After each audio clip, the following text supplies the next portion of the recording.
Hey everybody, Scout Crafty here again. Mishmash Monday. I hope you had a fantastic weekend. We had glorious weather here in the northeast part of the United States. It was just absolutely beautiful, so I hope you took advantage of it. Today I had to start my day as normal and do the chores before I come down the shop. I had to mow the lawn, and it's always, if as a homeowner, mowing the lawn could either be something you dread or something you enjoy.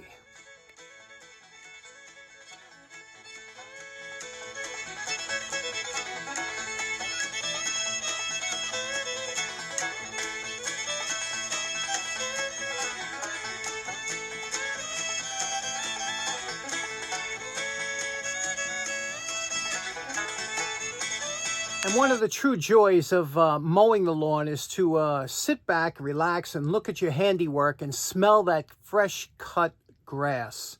What a smell that is. What a beautiful, enjoyable aroma that is when you can sit there and smell it. I know the cats like it. They like to watch me mow the lawn also.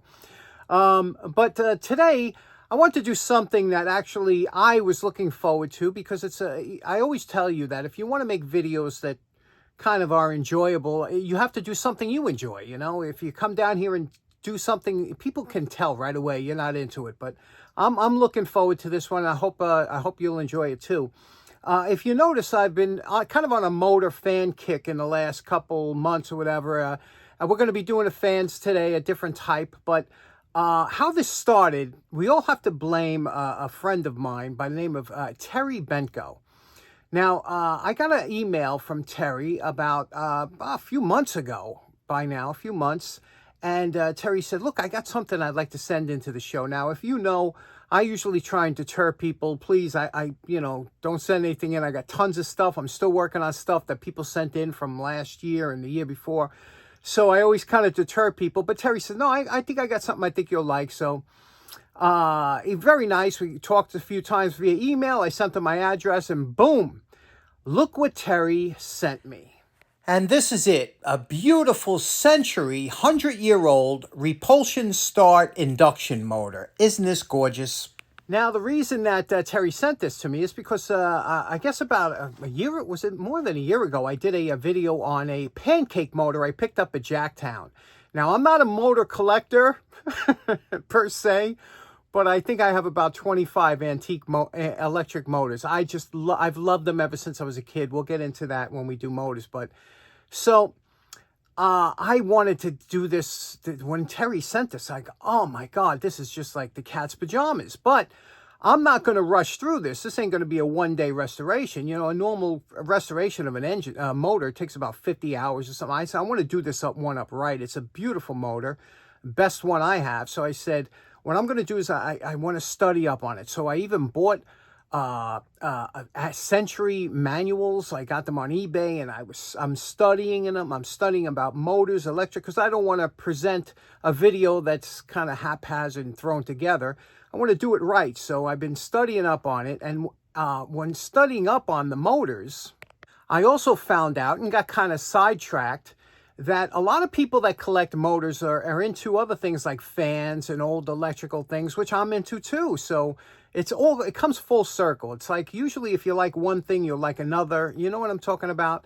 So that's how I got into the fans, and so I said, this thing is with the motors and the fans, and I'm just getting into a whole different branch. It's still tool related more or less, but something a little bit different. Let me show you. I was on my poor man's flea market the other night. And again, I got this fan thing, kicking through my head. And I happened to find a box fan, a vintage box fan. Look, if there's one appliance, the most appliance that I see thrown out is fans. Cheap plastic fans. They're always thrown out, especially about March. I remember one time I was on a walk and I saw 10 fans thrown out in one night. It's just people get rid of them because, whatever. But again, these are the cheap ones. You don't find usually vintage ones thrown out because they last forever. So that's what we're going to talk about today. Now, you remember not long ago, we did this poor man's dust collector. A great little episode on this fan, this Lasco fan. Well, I was walking And I saw this in the garbage. Now, normally I just cut the cord because I always collect these cords. You never know when you need an extra cord. But I looked at this and I said, you know what? I said, maybe I just want to see if this thing still works, because it was raining that day. And I always have this thing when I was a kid. My father used to bring home old appliances that I used to take apart. And I said, I want to see if I could get this thing. Will it run? Do you think this thing will run? Now, here's the problem, and we're going to go through this. But the problem with these fans, especially these cheap plastic fans, is the blades tend to disintegrate after a while. Believe it or not. I don't know why, but they fall apart. So even if the motor is still good, and you can see here the blade's chipped, and you know, obviously the cage is still good, but something broke the blades. Now, a few days later, I'm on my walk and I find another fan thrown out. It had a metal cage on, a different type of fan. I took the cage up and I took off the fan blade. You know, it's the fan blade. So I said, maybe I could put that fan blade on there. It's a different type of fan blade, but look, you know, it'll work, right? So I said, maybe I'll do that. Now, fast forward to 3 nights ago. I'm on my walk. It rained heavy that day.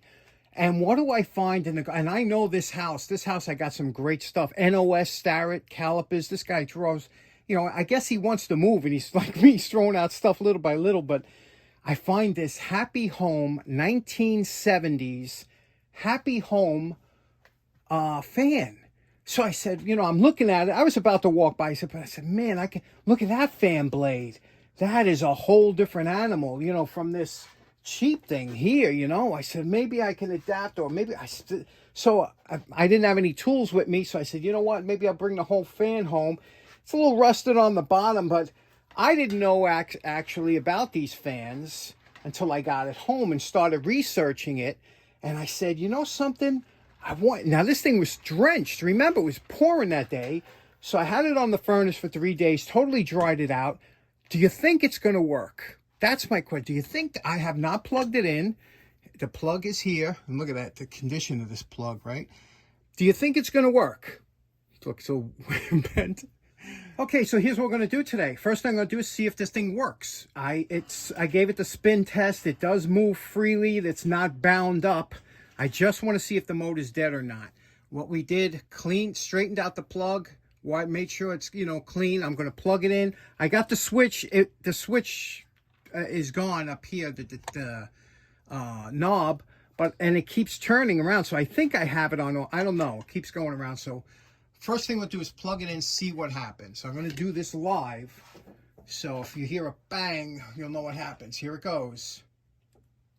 All right, it's plugged in, nothing. So I think I have it on the off position. Now I'm going to give it a turn.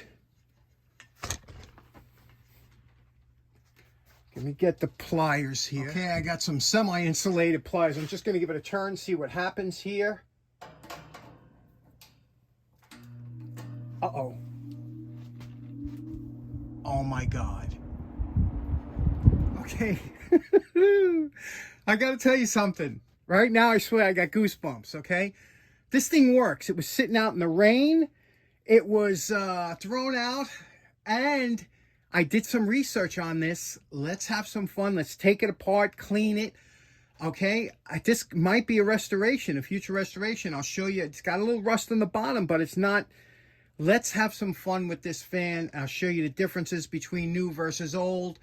And let's go to town. Now, first up, let's give it a weigh on the scale, and you can see it weighs in at just under 16 pounds. Now, compare that to the a little over 5 pounds of the Lasco fan. Okay, now that we know that the fan works, we're going to take off the front and back grates, and we're also going to service the motor. I'm going to show you how this works, how you service these motors, and why they last forever, why this is such a great fan, and these things go for great money. You know, I looked it up on eBay. I could not find one of these fans for less than $120, $130 plus shipping. You know, these are quite for some reason. Now, Happy Home was a brand that was made by McGraw-Edison Company, which made terrific fans. But the Woolworth Company used to sell a lot of these. These were sold by the thousands years ago. They were very popular. Now, you could see the color here, this olive green, indicates somewhere around the early 70s or something. And that's just before they went to the plastic grating. The metal grating by far was a superior grating. And I'll tell you why in a minute, but let's take it apart and see what we have. Okay, we are now at the point we're going to remove the fan blade. Now, spin it around here. There's a little set screw on there. That set screw is a 5/32 Allen wrench you put in here. But before we do it, I know it's been sitting in the rain. It takes me 2 seconds. I like using the propane torch. Let me just give this a touch of heat along with the shaft. I'll show you in real time just to show you that we don't do it for a long time.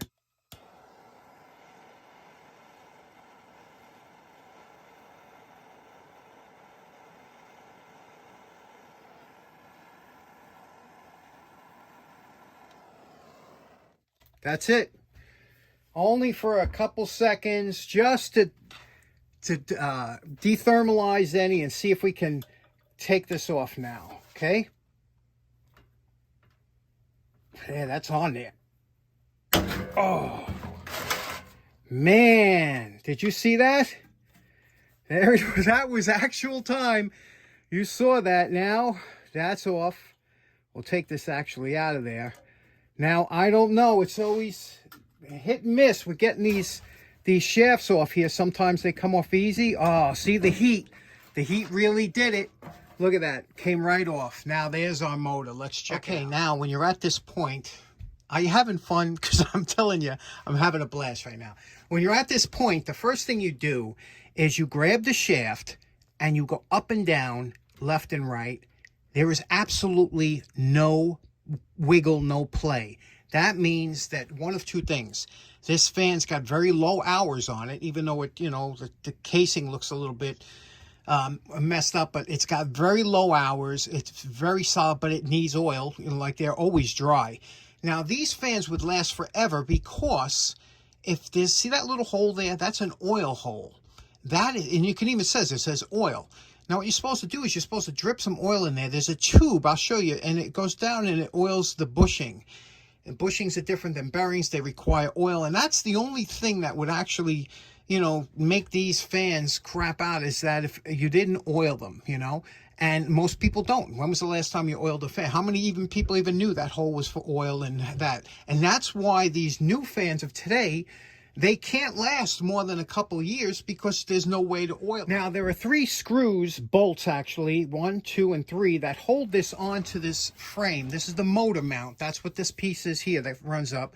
And there is the nuts on the back. And when you pull them out, this top piece will come out. Now, you could take the whole motor off of there, but it's wired in there. And you can see here it's wired and zip tied. So we just want to take the top off and service it. Today is kind of a special day because we get to use nut drivers twice. Now you can see here there's a nut, and this one here is a 7/16. So you can see here, this has a little star washer behind the nuts here. So you have a nut and a star washer that comes off each one of these. Now, I wasn't kidding when I told you that fan people really are cool people. Now, we're going to take this up. The motor lifts right off here. We're going to lay it down here next to it with the wires here. We put some paper down. Now, there's 3 more nuts that hold the actual motor together. So, the bolt holds the same bolt that holds the motor together is a little bit longer that holds it to the motor mount. So, we'll take those nuts off. Okay, for some reason, I don't know why I can't get these bolts out. They're not coming out here, but it doesn't matter. We're going to try and separate these 2 halves. To do that now, again, you got to be leery of these wires. You don't want to cut them up against a sharp edge. Take one of your larger screwdrivers, and you see this seam that runs between the 2 motors. You're going to put the screwdriver here and turn it like this. And you see what's happening? That'll separate. Remember, this has been exposed to rain and weather, but you see how that's separating? It's pulling it apart. Again, we're going to clean this all up, and it should go back together.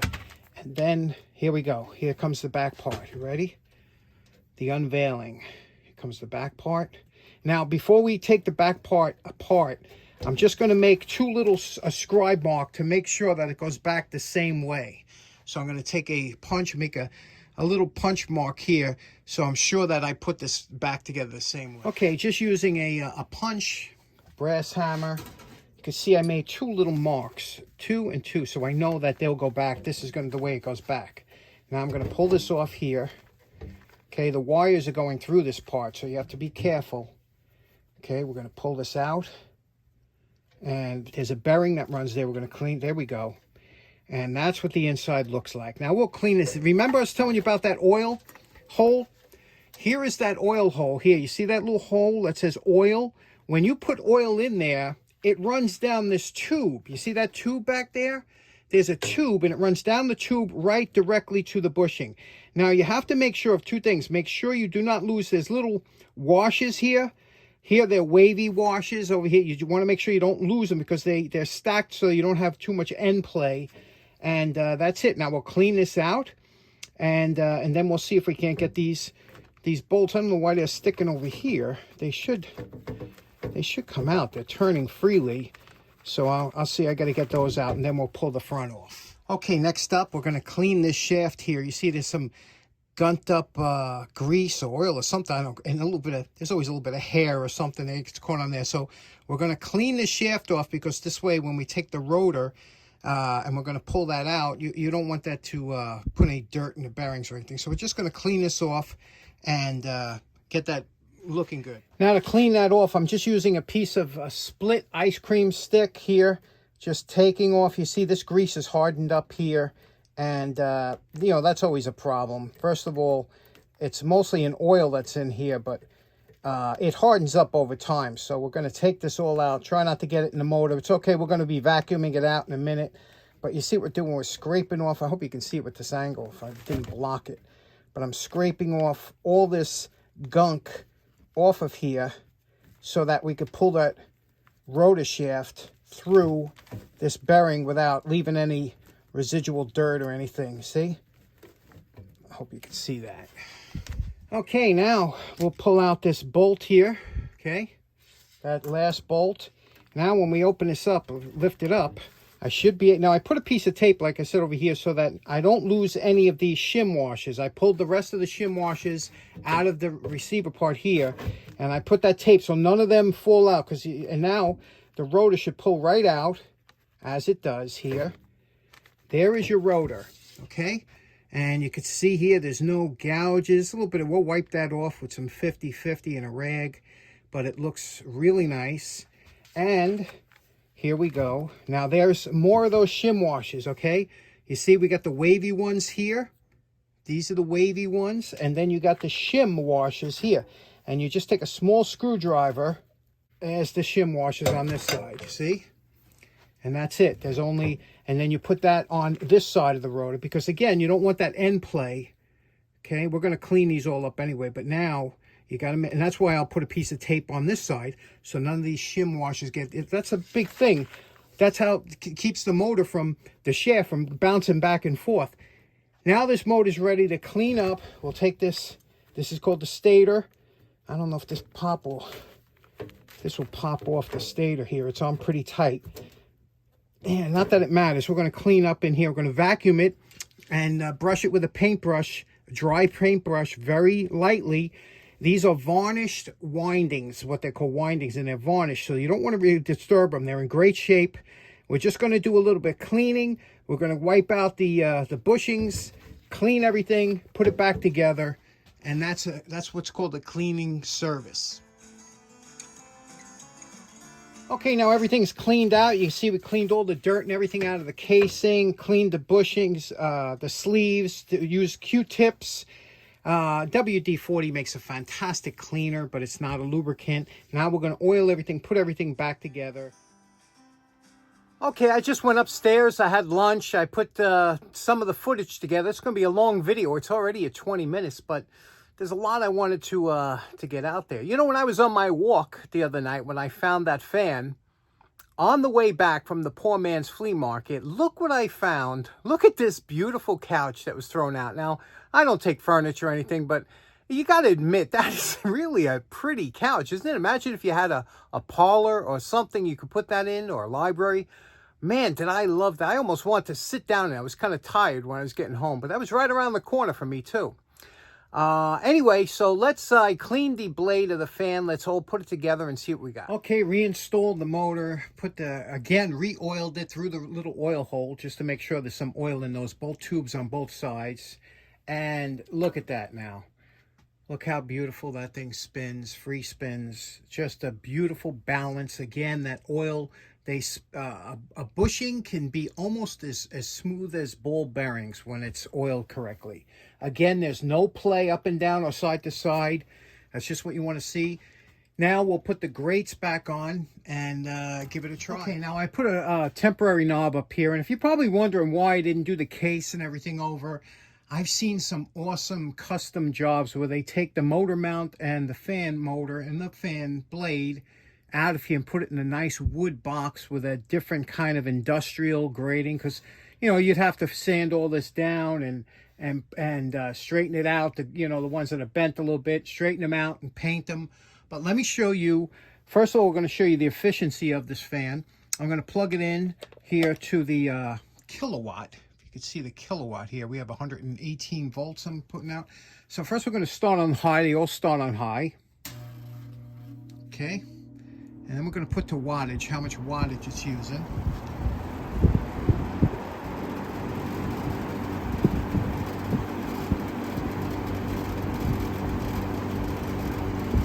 Now we're going to medium.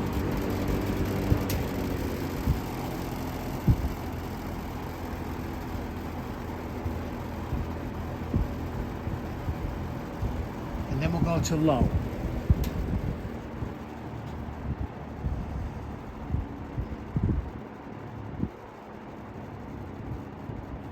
Okay, very smooth. I hope you're not getting any wind noise over there. Very smooth. No shaking of that. It's just nice. Shut it off. Okay. Now what we'll do is we'll try the Lasco just to see what that draws. Okay, I removed the air cleaner, the filter from behind, so we get a just judge the airflow. We're going to start it off with high on the Lasco, 1 watts, 75 watts,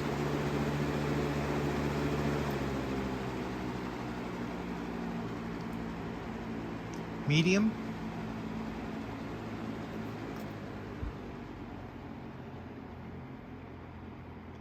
and low. Now here's the difference in wattage. You can see it's a significant difference between the Happy Home and the Lasco and how much wattage it uses. Let's see about the airflow. Okay, next up, again, we're not comparing apples to oranges here. We're just trying to see what's what over here. So what I did now is I taped some washers and pennies to the bottom of a piece of standard copy paper and taped it to the top. Now, this is a 3-bladed fan. The blades are much thicker. That's a 5-bladed. Again, it uses about less than 1/3 of the wattage. I have them both set at low. Let me turn it on and see how high the paper gets pushed.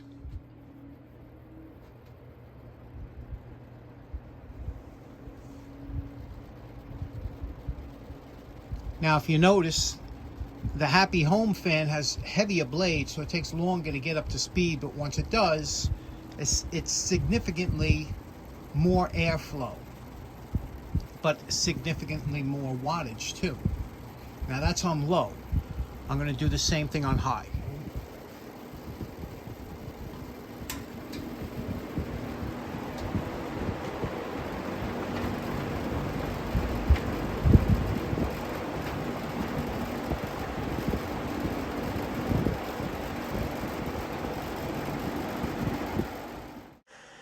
One interesting thing is, years ago, they would instruct you to use these fans in your household at night, for example. What you would do is you would take these fans and you would put them in a window facing out with the fan blowing out the window. You would open up the rest of the screens throughout the house and it would draw the cool air in the house, and it would exhaust the hot air from the house out to the outside. And that's how you would do it. Open up the screens and have this vent out. And that's why this was the shape it was. It was fit in a standard window. One other thing, a friend of mine, John Paul, said, do you know what these square cutouts are for? I believe these were for stands that they used to make for these fans. And also, if you wanted to couple two fans together, the square notch would fit nicely with a carriage bolt, which slip through there and not spin. So that's what I think that's what they were for. So in closing, I know we kind of went a little bit long on this one, but I got to tell you, I was having a lot of fun down here tonight. I hope you have a great start of your week. Take care now. Thanks for tuning in. Bye-bye.